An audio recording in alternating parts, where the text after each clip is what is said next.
हे students, welcome to study straightaway. आज आपल्याला शिकायचा आहे पॅरलल ॲक्सिस थिअरम आणि याच्यानंतरचा जो असेल तो परपेंडिक्युलर ॲक्सिस थिअरम आहे. ठीक आहे, दोघं जे थिअरम्स आहेत एक्झाम पॉईंट ऑफ व्ह्यू खूप महत्त्वाचे आहेत आणि त्याचसाठी तुम्हाला हे दोघं थिअरम लक्षात ठेवणं खूप गरजेचं आहे. तर बघा, सगळ्यात पहिला प्रश्न अराईज होतो की आपण मोमेंट ऑफ इनर्शिया काढतो. That is what moment of inertia I, ज्याला आपण इंटिग्रेशन घेतो. ठीक आहे, जो मास जिथे सिच्युएट आहे त्या मासचं डिस्टन्सचा स्क्वेअर करतो आणि त्याला मल्टिप्लाय करतो त्या मासने आणि आपल्याकडे भेटून जातो मोमेंट ऑफ इनर्शिया.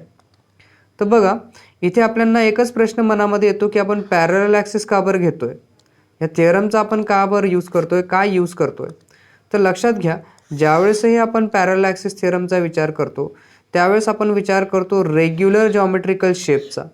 आता तुम्ही म्हणणार की रेग्युलर जॉमेट्रिकल शेप कसे, तर बघा, हा रिंग आहे आणि ह्या रिंगमध्ये जर मी रिंगला इकडनं कट केला तर याचे दोन भाग एकदम सारखे बनत आहेत, किंवा मी इकडनं कट केला तर याचे बी ते दोन भाग एकदम सारखे बनत आहेत. ज्या भागांना आपण म्हणतो सिमेट्री. म्हणजे बघा की ज्यावेळेस आपण दोन सिमेट्रिकल ऑब्जेक्ट घेतो किंवा जॉमेट्रिकल शेप, असा जॉमेट्रिकल शेप, ज्या ऑब्जेक्टचा जॉमेट्रिकल शेप जर बघितला आपण आणि त्याच ऑब्जेक्टला जर दोन भागांमध्ये कट करून टाकलं, बघा मी असा कट करतो याला. ठीक आहे, तर आपल्याला दिसतं की हा भाग आणि हा भाग एकदम सारखा आहे. ठीक आहे, म्हणजे ते सिमेट्रिकल ऑब्जेक्ट्स तयार होतात. म्हणजे त्याचे जे ॲक्सिस आहे त्याचा जर ॲक्सिस मी बघितला तर हा ॲक्सिस जर पास झाला तर हा ॲक्सिस पास झाल्यानंतर दोघं साईड कशी बनते, सिमेट्रिकल आहे, सारखी आहे. म्हणजे असे जे ऑब्जेक्ट्स असतात त्यांच्यामधून ज्यावेळेस ॲक्सिस पास होतो, म्हणजे आता जर मी ही रिंग काढली असेल आणि ती जी रिंग आपण ड्रॉ करतोय लाईक दिस, ही जी रिंग आहे सपोज. ठीक आहे, आणि याच्यामधून जर ॲक्सिस पास झाला असेल आपला, तर ॲक्सिस पास झाल्यानंतर आपल्याला दिसतं की हा आणि हा पोर्शन आपल्याला सिमेट्रिकल बनताना दिसला. ठीक आहे, तसंच जर मी एक रॉड घेतला, म्हणजे सपोज की हा आयरनचा रॉड आहे बघा. ठीक आहे, आणि ह्याच आयरनच्या रॉडच्या ह्या एकदम सेंटरमधून जर ॲक्सिस पास झाली तर ह्या साईडचा पोर्शन आणि ह्या साईडचा पोर्शन सारखा आहे, तो सिमेट्रिकल आहे. ठीक आहे, मग अशा केसमध्ये ज्यावेळेस मी विचार करतो त्यावेळेस मी तुम्हाला सांगतो की दॅट इज व्हॉट, की ज्यावेळेसही असे शेप्स येतात, म्हणजे every time the axis need not to be the pass. म्हणजे असं कधीच होणार नाही की ज्यावेळेसही आपण शेप घेतो, आता हा रॉड बघा, की या रॉडमधून काय होतं आहे की प्रत्येकदा तर असं होणार नाही की ॲक्सिस त्याच्या सेंटर ऑफ मासमधूनच पास होईल आणि सिमेट्रिकलच ऑब्जेक्ट तयार करेल. एखाद वेळेस ॲक्सिस त्याचा इथून पण पास होऊ शकतो. ठीक आहे, किंवा ऑब्जेक्टचा जो ॲक्सिस आहे तो इथून पण पास होऊ शकतो. ठीक आहे, किंवा जो ॲक्सिस आहे तो असा पण पास होऊ शकतो. म्हणजे गोष्ट कुठे नडते मला, की मी ज्या वेळेस एक सिम्पल ट्रान्सफॉर्मेशनचा विचार करतो, इट मे बी पॅरलल किंवा perpendicular to the given symmetrical object. म्हणजे फॉर एक्झाम्पल रॉड जसा मी म्हणतोय आणि डिस्क जसा मी म्हणतोय, म्हणजे रॉड जर मी घेतला तर हा रॉड आहे आणि ह्या रॉडमधून जी ॲक्सिस पास झाली ती सेंटरमधून जाणार आहे असं मी कन्सिडर करतोय. जर सेंटरमधून जात असेल तर गोष्ट वेगळी आहे. एखाद वेळेस ही जी ॲक्सिस आहे त्याच्या एका साईडमधून पण जाईल. तर ह्या दोघं ज्या ॲक्सिस आहेत, ह्या दोघं ॲक्सिस कशा बनल्या, एकमेकांना पॅरलल बनल्या. But when I am making hair, ज्यावेळेस मी एक ॲक्सिस किंवा डिस्क तयार करतो, ही डिस्क तयार केलेली आहे. ठीक आहे, याच्यामधून पास होणारा सपोज की हा ॲक्सिस आहे. ठीक आहे, आणि ह्याच ॲक्सिसमधून जर मी विचार केला असेल, या ॲक्सिसमधून ज्यावेळेस मी ॲक्सिसचा विचार करतो त्यावेळेस, बरोबर, this axis will be passing like this. मग एखाद वेळेस हा ॲक्सिस त्याच्या असा पण पास होऊन जाईल. म्हणजे दोघं ॲक्सिस एकमेकांना कसे झाले, परपेंडिक्युलर. म्हणजे ही डिस्क मी अशी पण गोल फिरवू शकतो किंवा ही डिस्क मी अशी पण गोल फिरवू शकतो. ठीक आहे, म्हणजे प्रत्येकदा ज्यावेळेस मी सिमेट्रिकल ऑब्जेक्ट घेईल त्यावेळेस तो ॲक्सिस जो आहे तो प्रत्येकदा त्याच्या सेंटर ऑफ मासमधूनच, म्हणजे सिमेट्रिकल याच्यामधूनच पास होईल असं नाही आहे. तर एखाद वेळेस काय होईल, सिम्पल ट्रान्सफॉर्मेशनमध्ये तो जो ॲक्सिस आहे तो पॅरलल असेल किंवा परपेंडिक्युलर असेल त्या सिमेट्रिकल ॲक्सिसला. That is what the two objects is here.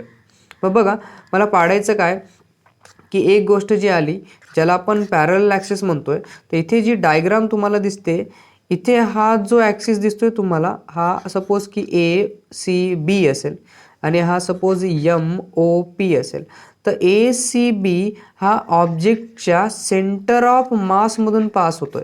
Centre of मासमधून pass होणारा एक ॲक्सिस आहे.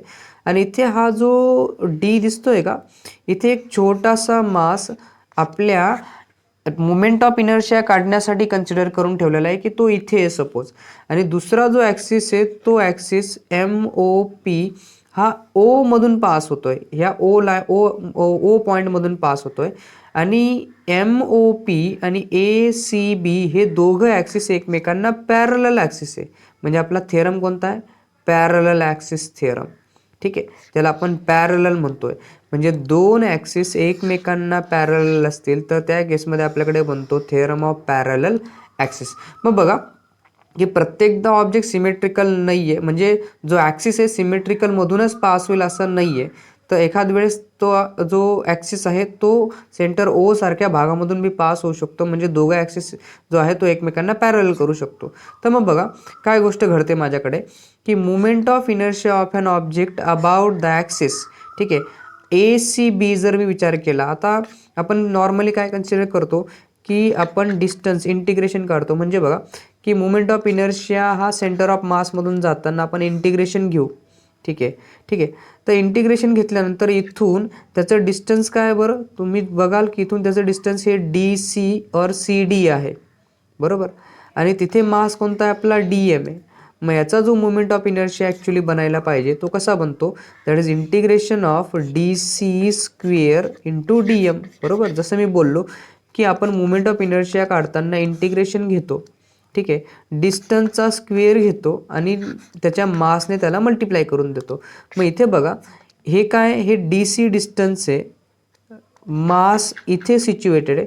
ते मास ॲक्सिस ऑफ रोटेशनपासून DC एवढ्या डिस्टन्सवर आहे. म्हणजे axis that is movement of inertia at O नाही, हा C आहे सेंटर ऑफ मासमधून जाणारा. ठीक आहे, that is what DC square into DM बनून गेला. मग सपोज की हाच मास ॲक्सिस O पासून किती दूर आहे, OD एवढ्या अंतरावर आहे. किती दूर आहे बरं, OD एवढ्या अंतरावर असेल. तर OD एवढ्या अंतरावर असणारा ODचा स्क्वेअर आणि मास DM मल्टिप्लाय केला तर moment of inertia about an axis MPO भेटून जाईल. म्हणजे दोघं भेटले तुम्हाला, एक IC भेटला आणि दुसरा IO भेटला. IC movement of inertia passing through the centre of mass DC square into DM and the movement of inertia passing through the axis O, बरोबर आहे. मीन्स ॲक्सिस O मधून पास होणारा जे दोघं एकमेकांना पॅरलल आहेत तशा सिच्युएशनमध्ये OD स्क्वेअर आपण लिहू याला OD स्क्वेअर इंटू DM जे इंटिग्रेशनसाठी असेल, बरोबर आहे. म्हणजे दोघं आपल्याला भेटून गेले इथे बघा बरं. तर मग बघा दोघं भेटल्यानंतर आपण काय करणार आहोत, मुवमेंट ऑफ इनर्शिया जो आपल्याला लिहिला गेलेला आहे दॅट इज व्हॉट, हा बघा OD स्क्वेअर इंटू DM. आता OD जर तुम्ही नीट बघितलं ना तर याला चेक करा बरं. हा जो दिसतोय O पासून D जो बनतोय हा इथून एक राईट अँगल ट्रायंगल बनवतोय. ज्यावेळेस आपण N एवढा पॉईंट घेतला, इथून ही लाईन जर काढून घेतली तर, बरोबर. मग जर मी हा घेतला असेल तर ODचा स्क्वेअर काय असेल बरं, पायथागोरस अप्लाय करा. काय अप्लाय करायचं आहे, पायथागोरस. पायथागोरसमध्ये OD स्क्वेअर येऊन जाईल, that is what ON square plus DN square बनून जाईल. म्हणजे OD स्क्वेअर काय, ON square plus DN square. तर नीट बघा, ज्यावेळेस आपण याला लिहिलं OD means DO square is equals to DN square plus NO square, बरोबर. हा काय केला आहे आपण पायथागोरस अप्लाय केलेला आहे आणि मल्टिप्लाय विथ देअर मास. ठीक आहे, सो पायथागोरस अप्लाय केल्यानंतर आपल्याला हे समजतं की जो NO आहे, बघा बरं इथे जी डायग्राममध्ये तुम्हाला NO दिसेल, हा बघा हा NO टोटल एवढा आहे. ठीक आहे, ज्याला OC प्लस CN पण मी लिहू शकतो किंवा CO प्लस CNP मी लिहू शकतो, बरोबर. कारण तो इथून एवढं OC जे आहे ते H एवढ्या डिस्टन्सवर आहे आणि O पासून N पर्यंतचं डिस्टन्स जे टोटल बनतं ते OC प्लस CN म्हणून बनतं. तर मग चेक करा, ज्यावेळेस मी ON लिहिल ना त्यावेळेस कसा लिहिल, ONला तो NO लिहिलेला आहे मी. Okay, CO plus NC bracket square. मग ए प्लस बी ब्रॅकेट स्क्वेअरचा जो फॉर्म्युला माझ्याकडे असतो, ज्याला आपण लिहितो A plus B bracket square is equals to A square plus twice A B plus B square. तर मग सेम सिच्युएशन आहे C O square plus twice into C O into N C, ठीक आहे, एन एन सी. तर तुम्ही नीट बघितलं असेल की इथे जो सी ओ लिहिलेला आहे, जो सी ओ इथे आहे तो त्याची व्हॅल्यू किती आहे, ओ पासून सी आहे एच एवढ्या डिस्टन्सवर, म्हणजे ओ सी जे आहे ते एच एवढ्या डिस्टन्सवर आहे. तर मग बघा आपण ज्यावेळेस इथे लिहू त्यावेळेस आपण काय करू, that is what D C square as it is येऊन जाईल तुमचा. So now twice N into N C is equals to H. बरोबर, नीट बघा हा, परत एकदा तुम्हाला सांगतो इथे. तर इथे येणारा हा बघा डी एन स्क्वेअर, ठीक आहे, हा ॲज इट इज आहे. आणि हा जो एन ओ स्क्वेअर आहे त्याच्या जागेवर मी ह्या सगळ्या व्हॅल्यू पुट करून देईन. म्हणजे एन ओच्या जेवढ्या बी व्हॅल्यू आहेत माझ्या त्या सगळ्या व्हॅल्यू माझ्या इथे येऊन जातील. मग बनताना एक्सप्रेशन कसं बनेल, D C square plus twice, ठीक आहे, D C square plus twice N C H plus H square. म्हणजे बघा इथे असणारा जो सी ओ आहे ना आपला सी ओ, याला लिहिलेलं आहे आपण एच. का बरं, कारण आपल्याला डायग्राममध्ये ते जे डिस्टन्स दिसतं हे किती आहे, एच एवढं डिस्टन्स आहे. बरोबर. मग बघा लिहिताना मला याला कसं लिहावं लागेल, this is what nothing but, जर मी याला लिहिलं I O is equals to integration of, ठीक आहे, D N square plus C O square plus twice N C into C O plus N C square. बरोबर. आणि हा जो सी ओ आहे आपला त्याला आपण काय लिहिलेलं आहे, त्याला लिहिलेलं आहे आपण एच, हा बी इथे एच होऊन जाईल. बरोबर. मग एन सी स्क्वेअर राहून जाईल आपल्याकडे, काय राहून जाईल, एन सी स्क्वेअर आणि डी एन स्क्वेअर. तर बघा लिहिताना पण आपण ह्याला त्याच पद्धतीने लिहून घेऊ, ठीक आहे. So D N square into D M, ठीक आहे, कारण हा जो डी एम आहे सगळ्यांना मल्टिप्लाय होऊन जाईल. हा 2 आणि एच, एन सी बाहेर आला आहे बघा बरं, N C as it is आहे आणि एचचा झाला आहे तुमचा स्क्वेअर. बरोबर. मग इथे बघा टर्म्स ज्या ज्या येत आहेत माझ्याकडे, टर्म्स दोघं ज्या येत आहेत आपण लिहिलेल्या दोघं टर्म्स त्या काय शो करत आहेत बघा. याच्यामध्ये एन सीची गोष्ट आली तर ती 0 आहे. आणि जो integration of mass D M ए हा पूर्ण मास आहे ऑब्जेक्टचा. नीट बघा हां काय शो करतो मी इथे बघा, ॲक्सिस ऑफ रोटेशनपासून इथून सेंटर ऑफ मासपासून एन एवढ्या दूर आहे आणि सेंटर ऑफ मासपासून इथे एक पार्टिकल असेल आणि इथे एक पार्टिकल असेल. हे दोघं एकमेकांना काय करून घेतील, बॅलन्स करून टाकतील. तर हे दोघं एकमेकांना बॅलन्स करत असतील तर यांचा जो मोमेंट ऑफ इनर्शिया काय होऊन जाईल तुमचा, इट बिकम्स अ 0.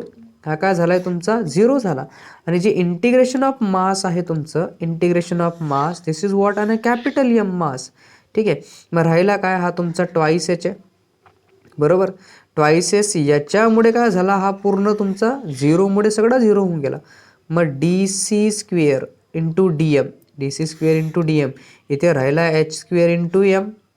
मग हा आहे I O is equals to I C plus M H square. त्याचा अर्थ पॅरलल ॲक्सिस आपल्याला काय शो करतो, हा थिअरम काय म्हणतो, it is state that the moment of inertia of any object about any axis is the sum of its moment of inertia about an axis parallel to the given axis and passing through the center of mass, and the product of the mass of the object and the square of the distance between the two objects. ज्याला mathematically आपण कशा पद्धतीने लिहितोय, I O that is what any ॲक्सिसचा moment of inertia is equals to summation of moment of inertia of center of mass plus product of the mass of whole object and square of the distance from the object. ठीक आहे. So axis of rotation किती दूर आहे, H square एवढ्या दूर आहे, H एवढ्या दूर आहे. आणि प्रोडक्ट काय, mass into axis of rotation from the distance of the centre of मासच्या ॲक्सिस ऑफ रोटेशनपासून घेतलेला आहे.